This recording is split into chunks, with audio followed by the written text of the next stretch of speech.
Hi, my name is Estee from Qmetrics. Welcome to today's episode of 2-Minute Tuesdays. In today's episode, we will review sheet navigation and functionality with display options in specific in Workday Adaptive Planning. The display options are available on the three sheet types, those being standard, cube, and modeled sheets. This video covers the range of display options available for standard sheets. Let's dive into a standard sheet. For this example, we choose a profit and loss statement. Navigating to the display options, which we can recognize by the little funnel symbol, we can see three sections at the top: time, version comparison, and sparklines. Within the first tab, we can specify the granularity in which we wish to see our data. These strata to choose from reflect the strata rollup that we have defined within the time settings within model management as shown here. Suppose we would like to see the aggregated revenue for the quarters, we can simply make that adjustment here. And as we press OK, we can see that the totals for the quarters are now displayed.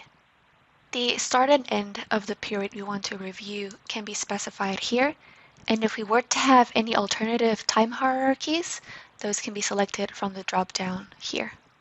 The second tab includes another valuable feature, allowing you to compare data from up to 3 versions. We can, for example, compare base and best case scenarios or budget with actuals. Suppose we would like to do the latter, we will select our comparison budget from the drop-down here. Clicking OK, a legend is showing at the bottom, and indeed the two versions we can see here side by side, ideal for comparison by month, quarter, and or year depending on your display preference. A third pretty awesome feature is the ability to add sparklines to your sheet, which you can find in this third tab. For the more visual enthusiasts, there is the option to add a chart, either a bar or a line chart, which will then appear on the left side of our data, allowing us to see the overall trend and direction of each account. A final note concerns these two checkboxes here below. We can choose to either make a one-off change in display for ourselves, or we can set our changes to be the default display setting for all users jumping into the P&L in this case, in this specific version.